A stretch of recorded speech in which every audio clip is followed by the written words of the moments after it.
Fala, resenheiros, salve, salve, Thiago Silva na área, vamos começar mais um Resenha Direito. Hoje a gente vai fazer um vídeo react, né, sobre um bate-papo aqui de dois caras que eu particularmente gosto bastante, que é o Diego Colin e o Fernando Urit. O Fernando aí eu acompanho há mais tempo, né, e o tema do vídeo é Bitcoin, investimentos tradicionais, impressão infinita. Então é um bate-papo muito interessante, né, um vídeo aí de quase 2 horas. Vou fazer alguns cortes para vocês aqui, tá, pessoal? Para que vocês possam acompanhar, entender um pouquinho sobre o que eles falam nesse vídeo. E é a minha perspectiva, é claro. Beleza? Roda a vinheta.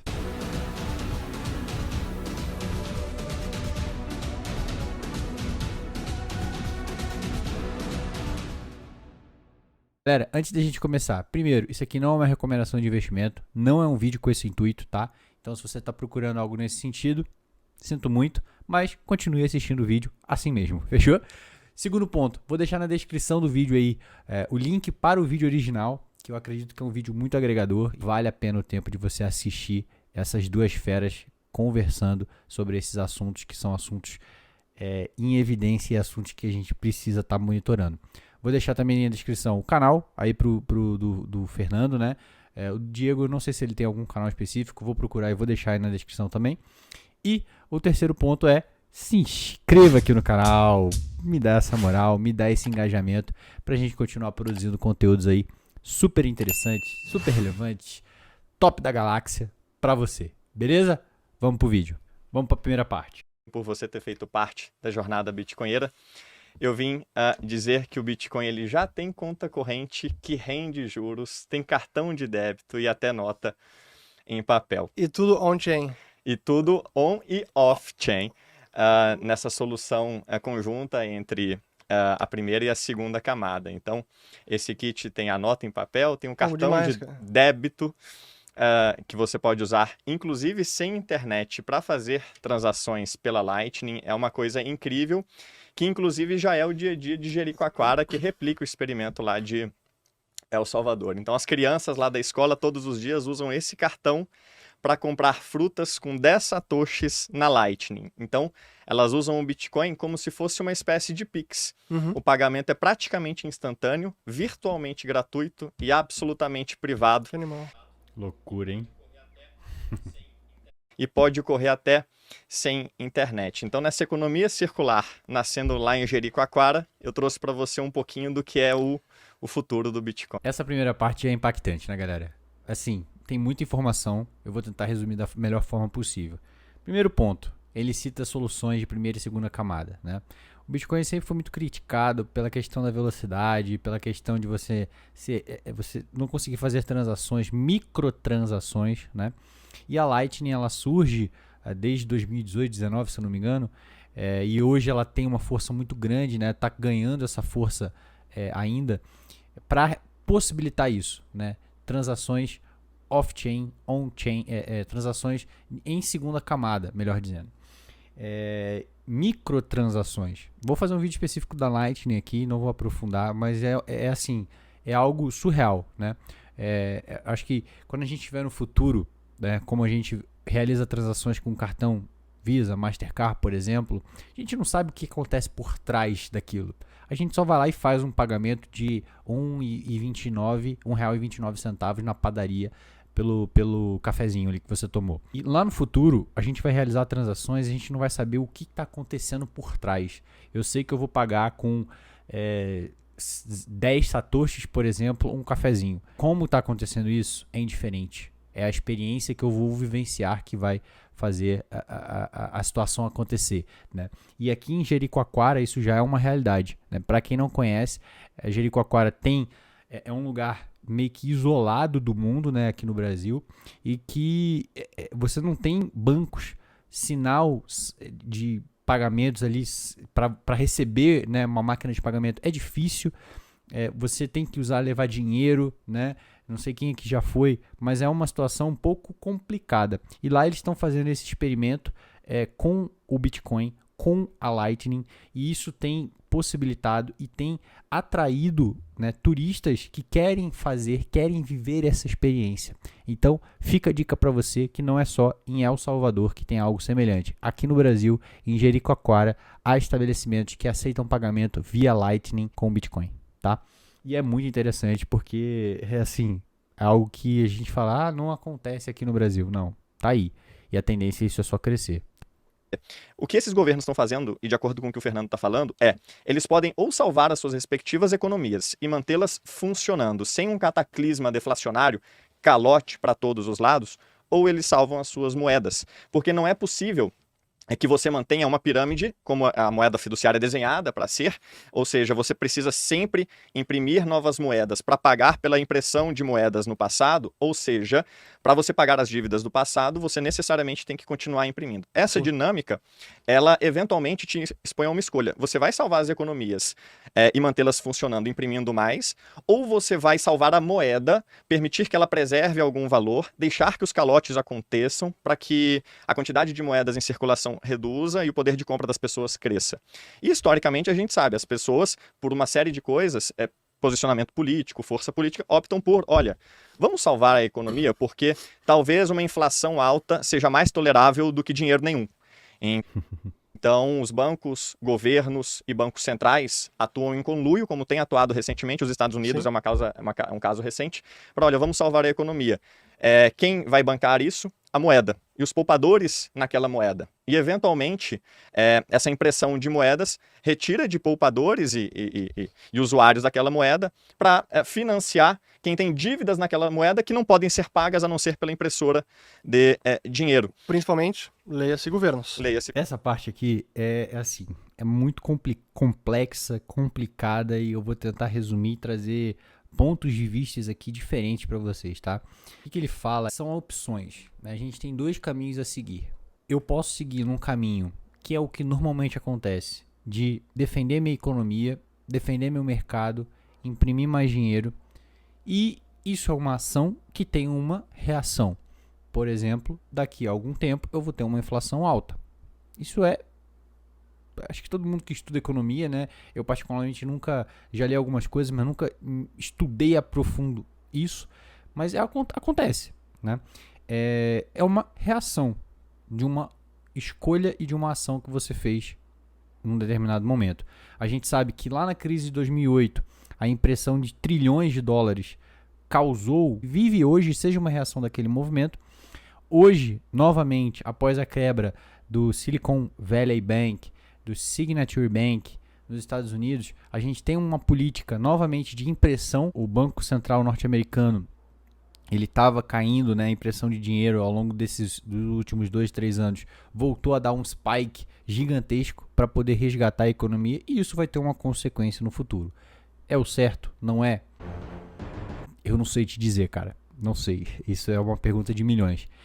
Mas tem aquela opção que muito poucas vezes, raramente, eu diria que quase nunca ou nunca aconteceu, do governo falar, não, vamos deixar isso acontecer, vamos deixar os calotes acontecerem, né? Os bancos que estão endividados, eles vão ter que se virar nos 30 para poder continuar existindo. Para quê? Para que a nossa moeda, preserve o valor e num médio e longo prazo ela seja uma moeda forte, né? Um sound money, né? Como a gente falava que o ouro era lá atrás, né? E como o Bitcoin ele está se mostrando ser um dinheiro, um valor que tem um valor monetário, né? E que pode ser equiparado com uma moeda forte. Vamos deixar isso acontecer. Tem consequências? Tem consequências. Das duas ações tem consequência. Um pouco do que ele fala aqui é isso, né? Os governos eles optam por vamos salvar a economia, imprimir dinheiro, resgatar as instituições que necessitam, e lá na frente a gente corre atrás desse prejuízo e tenta lidar com as situações, seja desemprego alto, seja inflação alta. Vamos para outra parte aqui. Eles têm poder, mas não têm sobre os Estados Unidos quando eles entesouram ou encarteiram a dívida americana. Porque não é apenas uma questão de quero financiar os Estados Unidos, quero essa parte é interessante, pessoal, se liga só. Financiar o déficit americano porque eu gosto. Tem a ver também com o sistema monetário que a gente herdou nos últimos anos, nos últimos 50, ou desde a Segunda Guerra Mundial. E para mim esse é o grande feito do dólar, e que desfazer esse sistema é muito difícil. O que vai substituí-lo, eu não sei. Não vai durar para sempre? Não vai. Mas hoje, em termos das outras moedas, eu não vejo nenhuma séria concorrente. Não é nem euro, nem iene, e nem mesmo o yuan chinês, e muito menos a Arábia Saudita e os países do Golfo, que atrelam suas moedas ao dólar americano. E talvez não seja nem estatal. E talvez o próximo seja nem estatal. Pode ser ouro, talvez, acho que não. Vai ser o Bitcoin. É possível, mas no curto prazo, ou pelo menos nos próximos 10 anos, eu acho difícil isso acontecer na prática. Para mim, a possibilidade teórica, sim, existe. Mas dado que esse é o sistema, realmente sair desse sistema é muito difícil. Sim. E hoje o dólar é a moeda do planeta. Tudo é precificado em dólar. A taxa de juros americana é a baliza de tudo. Até mesmo para a taxa de juros do Bitcoin é a taxa em dólar. Impacta tudo. Então, realmente, a gente conseguir se desfazer disso, o dólar vai deixar de ser unidade de conta, é um processo, não é um evento cataclismo que da noite pro dia vira a chave. Agora não é mais o dólar, é o yuan ou é o Bitcoin. Não vai ser assim, é um processo. Sim. E enquanto esse processo está se desenrolando, não tem como a gente fugir. Pessoal, o Fernando fala aí algo que é interessantíssimo, porque é o mundo que a gente vive hoje, né? Hoje tudo é internacionalmente precificado em dólar, basicamente. Mudar isso é muito difícil. E por que isso acontece hoje, Thiago? Isso aí a gente vem da história, né? Da Primeira Guerra, Segunda Guerra, né? A vinculação do padrão ouro, depois a perda dessa vinculação ao padrão ouro, o uso do dólar como moeda de preço internacional, esse calote que os Estados Unidos deu, né? Com a desvinculação do ouro ao dólar, a impressão de dólar, a forma como ele exporta a sua inflação para outros países, né? Mudar esse sistema de precificação do uso do dólar como precificador internacional de tudo é extremamente difícil. Pode acontecer? Pode. Não sei quando. Né? Inclusive, o nosso presidente, ele teve, né, o presidente do Brasil, o Lula, ele teve na China há algum tempo atrás, e falou sobre isso.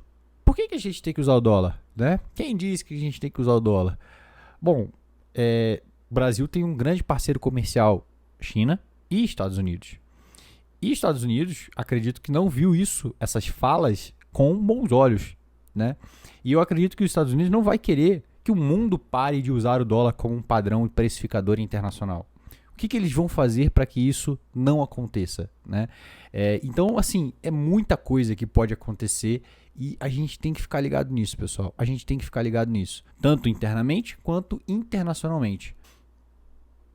E começo a entrar na polêmica com os bitcoinheiros. Sim. De divergência, o que fazer? Sim. Porque eu não acho que a solução seja, vou colocar tudo em Bitcoin. Uhum. Porque também entra em outros riscos que não estão completamente dominados, não são completamente conhecidos e não se pode mitigar por completo. Nessa parte aqui, tá, eles estão falando sobre o portfólio de investimentos que a gente tem que ter, né? E aí teve uma polêmica do Fernando com um usuário no Twitter, numa comparação do Bitcoin com fundos imobiliários, tá? E aí eles vão entrar um pouquinho nesse detalhe. Sim. Então, vou colocar 100% em Bitcoin. Para muita gente é muito arriscado. Acho que e talvez já entrando um pouco na polêmica, mas assim, eu queria deixar um pouco mais pro final, mas é difícil de não entrar na polêmica. Não, por favor, fica à vontade. Eu vejo às vezes com muito receio como essas recomendações são passadas em rede social, em vídeos, por gente influente, o Michael Saylor, que é muito influente, como se fossem recomendações aplicáveis por todo mundo, né? A qualquer momento, em qualquer lugar. E não são.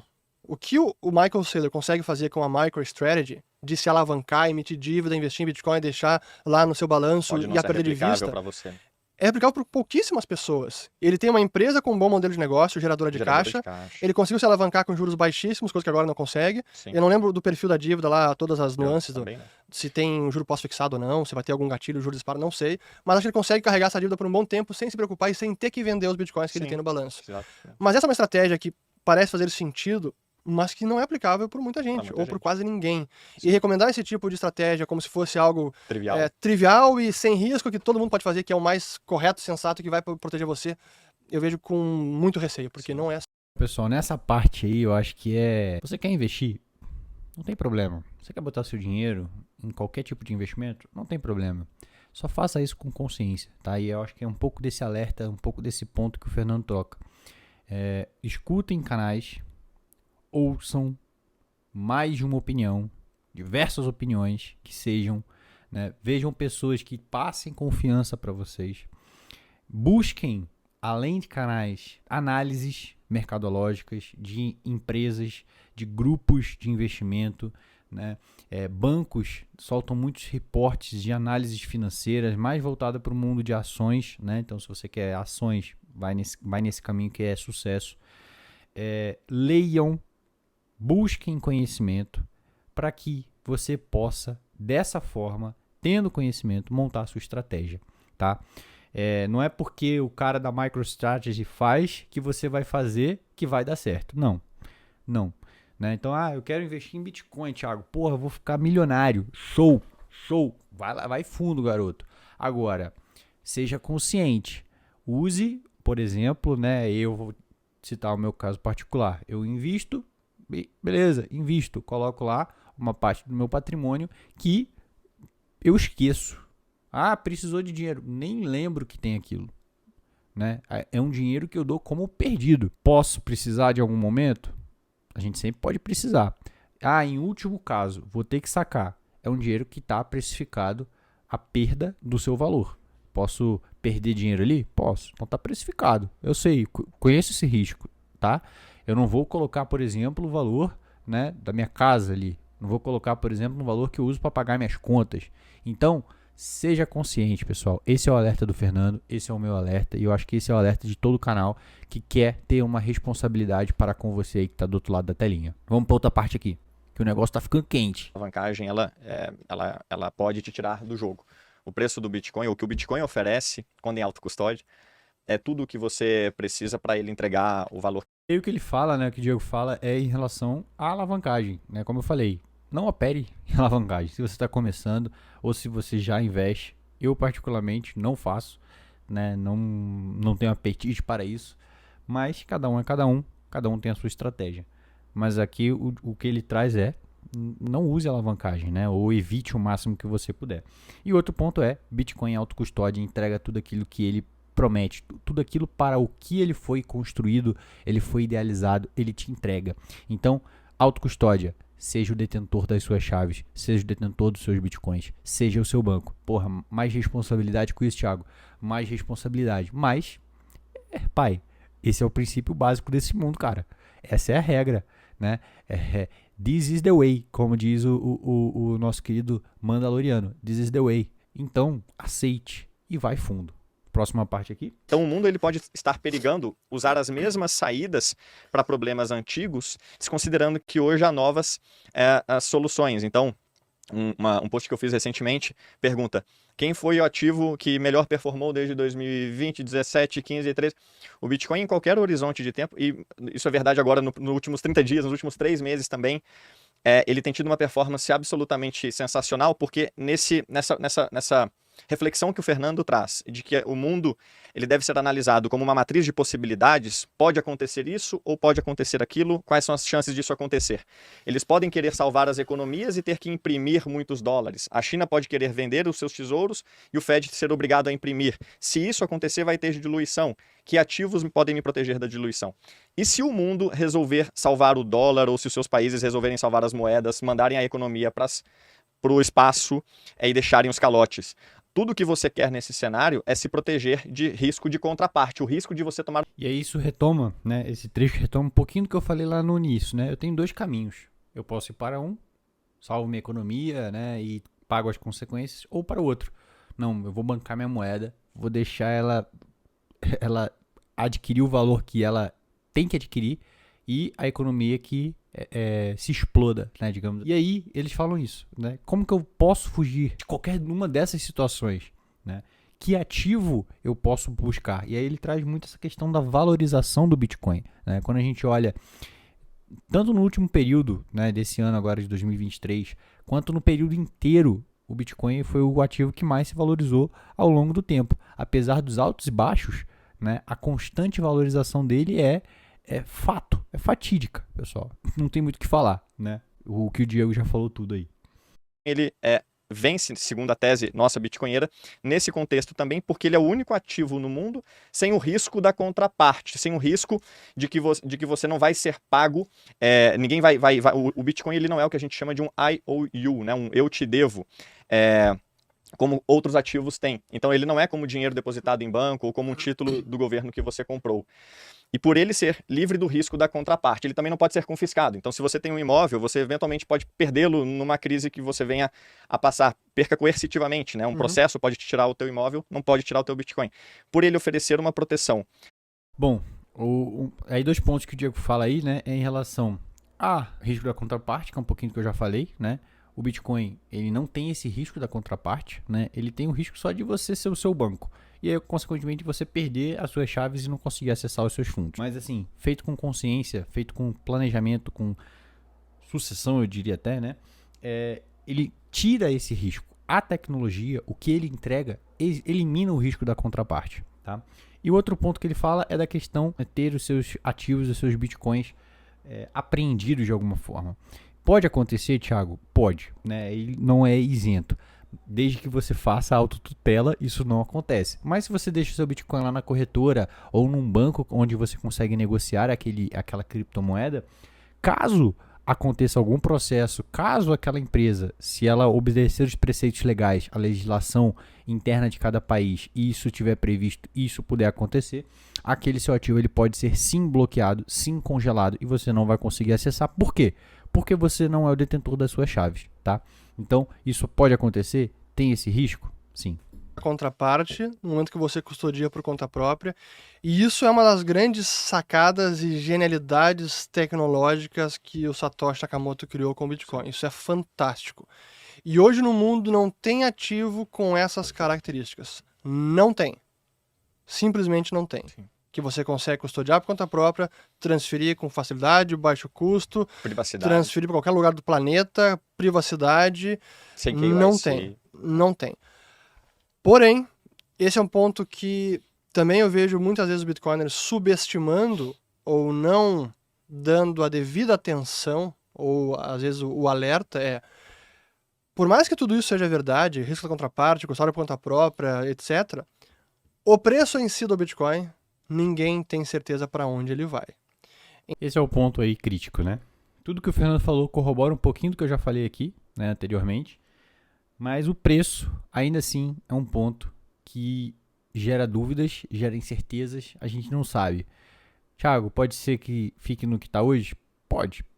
Pode ser que bata $1 milhão?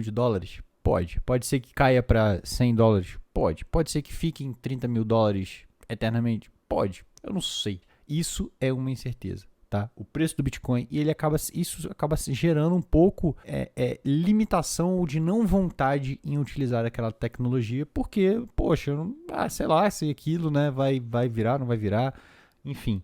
Então, é um limitador, tá?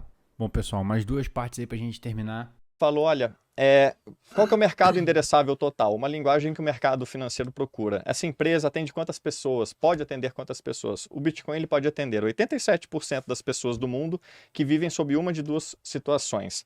Ou alta inflação, inflação de 2 dígitos como no Brasil, ou autoritarismo, né? E repressão financeira, controle de capital. E essas 87 pessoas você atende se você oferece a elas um dinheiro que não pode ser diluído ou um dinheiro que não pode ser confiscado. Mas o Fernando tem razão. Quando eventualmente... Bom, galera, é isso, né? O Bitcoin ele tá aí para atender e ser uma moeda internacionalmente, né? Não diria uma moeda, mas assim, uma commodity, algo além de uma simples moeda, de um simples dinheiro, tá? E ele atende muito bem populações não bancarizadas, né?